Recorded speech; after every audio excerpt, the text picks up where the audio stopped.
Hollywood, welcome to Starlight Mystery Theater and another episode in the series Mathew Slade, Private Investigator. We invite you to take your seat as Mathew Slade unfolds The Secret Gray Man.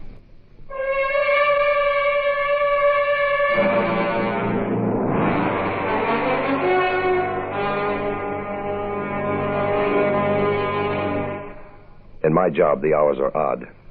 So are the circumstances and the people I meet. You could even call some of them dangerous. My calling card reads, Mathew Slade, Private Investigator.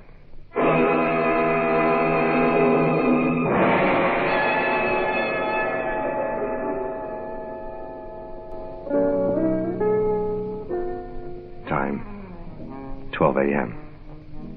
Place, my apartment. The lights were low, soft music playing.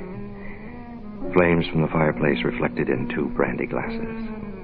The setting was perfect. The company. Divine, Matthew. Simply divine. Your apartment is so soothing. All right. Wasn't that the doorbell? Yes. Well, are you expecting anyone? Only my grandmother. She drops by every evening with a fresh case of root beer. Matt Slade? Yeah, right. Special delivery letter. Sign here, please. Thank you. Who's it from? Granny? Yeah, in a way. Business, Mr. Slade? Business. Well, I am sympathetic, understanding, and willing to make sacrifices for a rain check. Good night. I'll let myself out. The letter was from Gray Durant, and it was in code. I'd met the secret Gray man, Durant's tag in cloak and dagger circles in Korea. Gray was G2, one of 4 men assigned to top-secret work. The code was born there, worked out one night before Gray, I, and 2 other men, Sanderson and Rogers, went across the lines. It was involved and was a one-for-all agreement. One of those things that men do when they know they're going to die. The slender thread to luck. Sanderson and Rogers were killed. Gray and I had never invoked the agreement until now. I burned the note, threw my toothbrush and an extra cylinder of cartridges into a suitcase, and headed for my car. I drove along the coast toward Morro Bay. Gray lived in what he called his castle. The place overlooked the bay and seemed carved out of the cliff. The huge rock in the ocean, Morro Bay's landmark, was more noticeable and more accessible. Gray was still cloak and dagger. If the letter meant what I thought it did, he could be dead. A filling station loomed ahead on the highway. I wheeled the Continental into the pump area. Yes, sir. Shall fill her up? Yeah. You got a phone? A telephone booth round side. Thanks. Second step in the agreement. Contact before approaching. Customary precaution.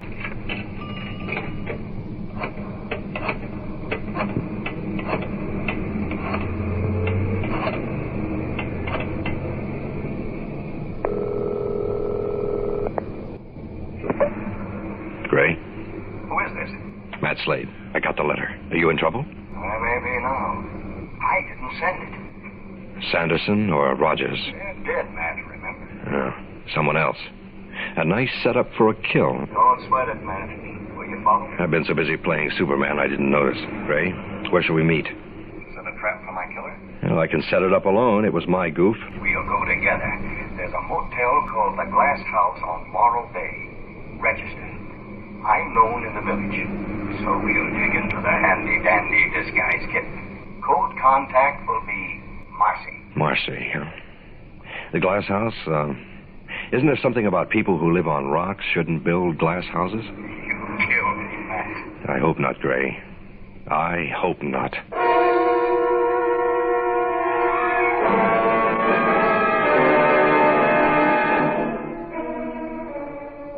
I walked back to the car. A man was standing beside it, peering inside. He was back East New York type, sharply dressed. I tightened inside. This your car? Yeah. Got one just like it. Over there. Pointed toward what could have been the Continental's twin, except his had a blonde inside. My wife. Honey, it's Mr. Slade. Read your registration. My name's Herbert Edwards. Herbie, do you have to talk to every Tom, Dick, and Harry on the highway? Nice talking to you, Slade.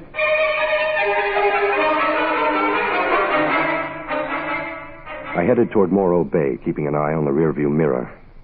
No one was following me, at least no one that I could spot. I reached the glass house, its 3 stories, 1,000 eyes blinking at the sea. I registered, took the elevator up. The room looked all right, wasn't bugged, so my unknown killer was behind me somewhere. I finished a pack of cigarettes and decided to get some sleep. Morning came, but not too soon. I dressed, went downstairs to the desk. No, Mr. Slade, no messages. You came in late last night, I see. Oh, are we having a brunch at the pool this morning? Is that the custom? Oh, yes, indeed. The sea air is so, appetizing. Yes, well, we'll have brunch at the pool. The pool is on your right. Oh, don't walk through the glass doors. That can be nasty. Finding the pool was no problem.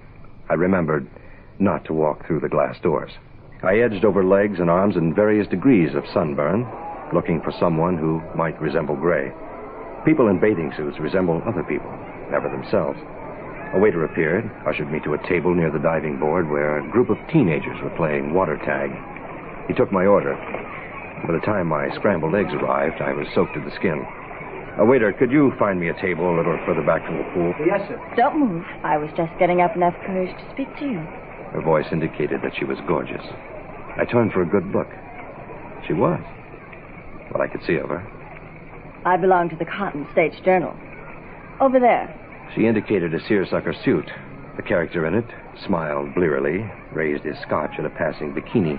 But he likes me to be friendly. I couldn't catch all she said because I had noticed a charm bracelet with Marcy in chunk-sized letters. I'm very friendly, too. That's wonderful. Oh! What's wrong? You got a cramp? She nodded and slowly disappeared into the water, and I went in after her. The girl is drunk. Okay, now you're all right. I've got you. Here, let me help you. She's all right now. She's all right. Hold on. Yeah, just let her go. She's all right. Let me help. Hey, Slade, it's Edwards. Oh, Herbie Edwards. Yeah, well, will you let go of her, please? Sure. Hey, imagine running into you here. Yeah, well, just let me get her up the steps, will you? Right, okay. I'll put her over there. Now, keep back, folks. Herbie, do you have to get involved in everything? What in the world is going on here? Somebody trying to drown my little gal? It was Gray, southern accent, potbelly, and beard. She almost drowned. Slade here saved her. Well, Mr. Slade, I surely do thank you. Now, I want to repay you. Big Charlie Winston don't let things just go by. Now, if you folks will let us through. Gray, Marcy, and I sloshed our way through the lobby. It took 20 minutes to change clothes and get to Gray's suite. I knocked. Marcy opened the door, grinned at me, and then locked it after I entered. You didn't spot me. Yeah, that's quite a get-up you're wearing, Big Charlie. Anyone tried to contact you? No, but Edwards thought he might... Edwards? The other clown in the pool who was trying to save me. Yeah, the one I ran into, Edwards and his wife, on the way down here. Ever seen him before or her? No, I can't tie them in anywhere, but There's a possibility. Where's this leave us? Out on a limb. Mr. or Miss Unknown knows about the agreement. How, we will figure out later. But they know. They know about the call. So around 5:30, see what gives for the cocktail crowd.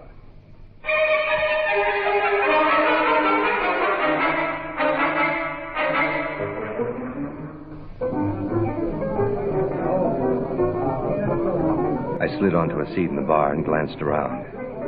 The terrace dining room was crowded. There were a few couples on the dance floor. None looked in a killing mood or even interesting until... Martinis aren't really unhealthy, are they? I mean, I'm not likely to get something horrible if I keep drinking them, am I? She was young and beautiful and maybe lonesome, which I doubted. Maybe something else. Like developing an allergy to olives or Well, something? that depends. How many have you had? 4. This place is pretty dull. It should start to liven up soon. Oh, it has. I'm Lisa Alberts. Who are you? Matt Slade. What do you do, Matt? I'm a private investigator. Are you private investigating now? No, vacation. You? Vacation. From here to L.A. to Mexico City to Honolulu. Poor little rich girl? Poor little poor girl. Secretary from Sacramento who saved her money For one big kick, right? one big husband hunting expedition. Want to marry me now or later? Would you like to dance? Coward. I'd love to. Lisa felt good, perhaps too good, in my arms. She danced well, easily. Over her shoulder, I saw Gray in his Captain Handy disguise come in with Marcy. He looked about the bar, then headed for the terrace, Marcy following. Then he spotted us on the dance floor and started toward us. I could feel Lisa's back muscles tighten briefly. Then, Well, now, Mr. Slade, you're doing all right by yourself, son. I thought you were a stranger here. Introduce me to the lovely little lady. Lisa Albers, this is Marcy, and Big this... Charlie Winston, mighty pleased. Now, you stop stepping on her pretty feet, Slade, and both of you come and join us for dinner. Gray led the way to a table, one which gave him a full view of the dining area and the bar, and ordered for all of us. Proceeded to charm Lisa out of her life story. She had reached the age of 18 when we were interrupted by... Slade, Herbie Edwards. You remember, honey. Don't get up. I just wanted to say how much I admired what you did this afternoon. And buy a drink for all of you. Everybody likes a hero. Sit down, Edwards. Now, honey, you sit over here. Gray was playing his role to the hilt, but he was suspicious of Edwards. So was I. Gray and Edwards babbled on, with Gray leading the conversation. Marcy tried talking to Honey, but Honey just didn't like to talk. Lisa was quiet. I glanced at her. She seemed to be no more than what she had said. Then... Listen, everybody, I would like to contribute something. I know a crazy little place called The Cave. Very avant-garde. I invite all of you to be my guests. On a secretary's salary? Please. That's the best little old idea I've heard all evening. Come on, let's go. Call old Herbie and Honey in. We'll take my car. Why don't we take Matt's car? You do have one, don't you? Lisa raised her eyebrows at old Herbie, who would have had trouble finding his car, much less driving it. I nodded to her, and we trooped toward the parking lot. As we reached it... Oh, darn, wait for me, please. I forgot something. Oh, what is it? I'll go. No, it'll only take a minute. Just pull the car around to the front. Lisa ran back inside the hotel as we piled into my car, and then discovered that my keys were in the suit I had so hastily shed. I started to go back for them, but Edwards protested. We'll take my car, and I'll drive. Well, I'm not that drunk, old friends. Edwards got out and headed for his car, which was about 50 feet away. You can count on old Herbie.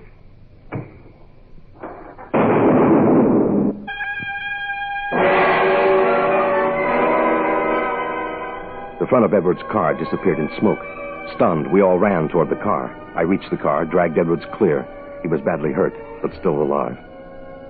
An ambulance took Herbie away, Honey with him. What happened to Lisa? Gray? Matt? I don't know. Surely she heard the explosion. The sirens.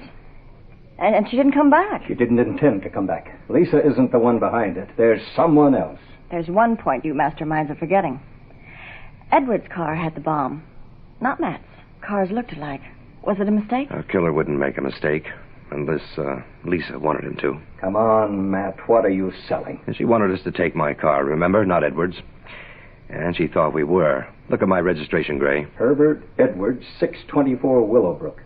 She switched them. I stopped to ask the desk clerk if Lisa Albers had checked out. Lisa had never checked in. When I reached Gray's suite, he was standing at the window with a pair of binoculars. Marcy was curled in a corner of the couch watching him. Gray handed me the binoculars.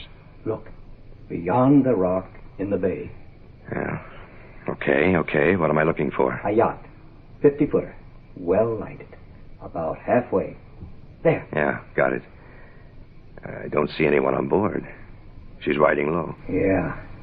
I can see that bay from my house, Matt. I keep an eye on ships coming in and out. I know most of them. I don't know that one, the Moonstone. Yeah, go on. The Moonstone showed up the morning you received the letter.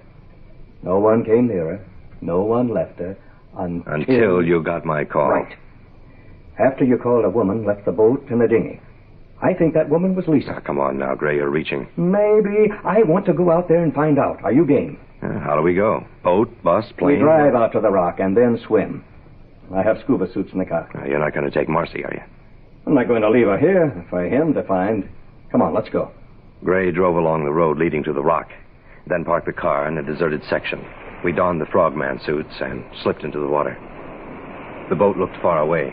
I had the underwater torch. Marcy and Gray were ahead of me in the water, their heads bobbing. To an observer, we would appear to be seals, we hoped. As we neared the Moonstone, I listened for voices of someone on board. I heard nothing. I followed Gray and Marcy around the bow silently. Gray beckoned to me, pointed to a spot just above the waterline. I flashed the torch briefly, long enough to see a nice, splintered hole, man-made. The dinghy was gone. I saw a rope dangling, reached for it, scrambled aboard, crouched in the shadows listening. It was silent. Light streamed from the open cabin door. I went toward it. Gray was right behind me. He had a gun. Mine was tucked easily where I could reach it. I started down the cabin way, 1,000 icy spiders crawling down my back. Then, I saw her. What is it? Lisa. Lisa. She was crumpled against the bunk, her head angled up. She moved slightly, saw us. Matt? Don't try to move, Lisa. I knelt down, cupped her head in my hands. Her hair was wet, sticky, with blood. Gray stood silently, cursing. He thought I was dead. The four of you made an agreement in Korea. Don't try to talk. One of them is still alive. Yeah. Which one? I'm sorry, Matt. I didn't know what he was going to do. It's all right, Lisa. We'll get you off. We'll get you a doctor. Gray helped me lift her. She was very light. Water was rising on the cabin floor. Gray turned to glance around. Leave it. There's nothing here. We've got to get her off. She's dead. Leave her here, Matt. Gray took her from my arms, put her on the bunk. I looked at her, wondering why she had to die like this. Then Gray took my arm, pulled me up the cabinway. Marcy was waiting for us. Automatically, numbly, I followed Gray and Marcy over the side. We swam quickly away, then saw the boat as its lights flickered, went out, and the water sucked it down slowly.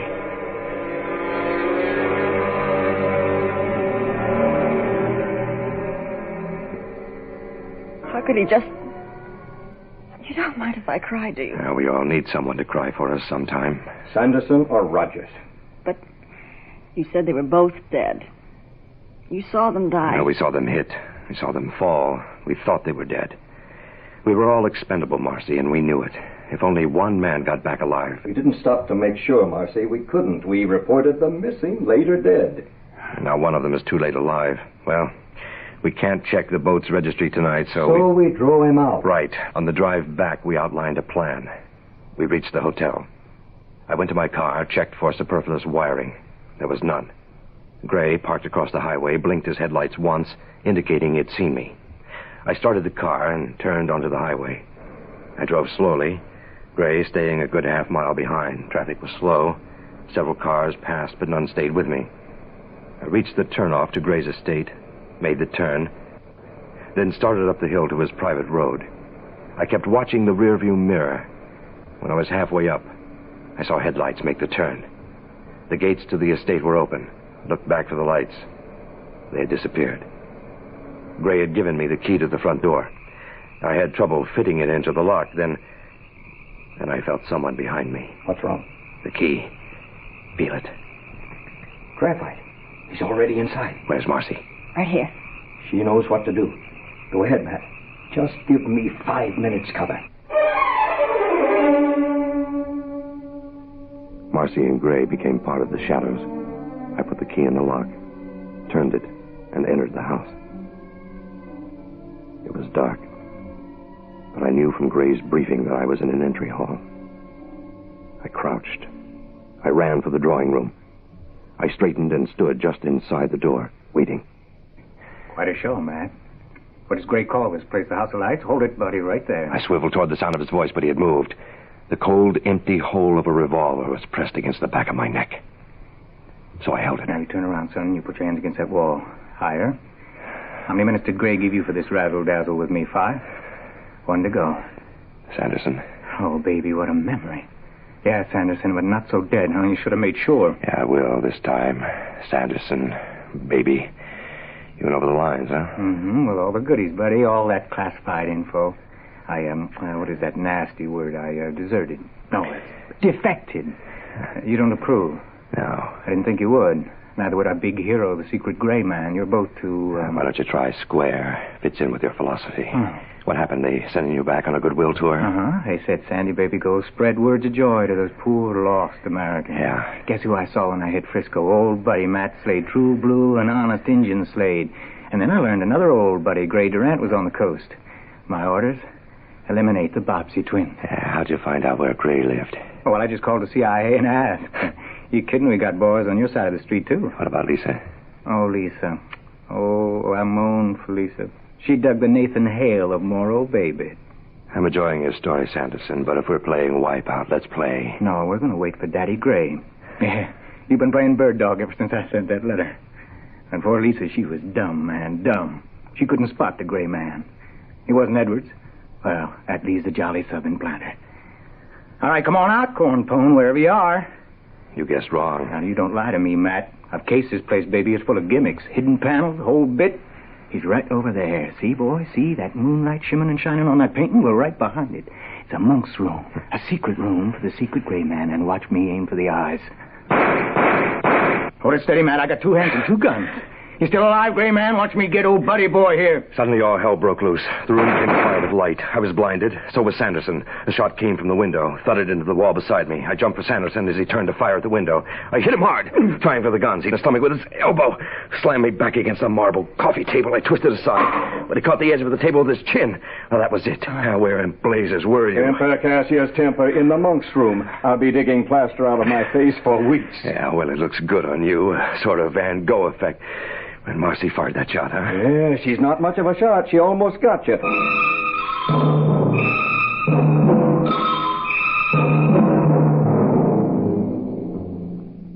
So, the secret gray man remained alive, and secret. Sanderson was happy to talk about his colleagues and their activities. As he said, his heart belonged to America. I headed home for San Francisco. As I passed the giant crouching rock in Morro Bay, I thought of Korea and the 4 men crouching in the giant shadow of death, and wondered if the agreement, that slender thread to luck, was not, after all, the thread which led to death, and to near death, for the secret gray man.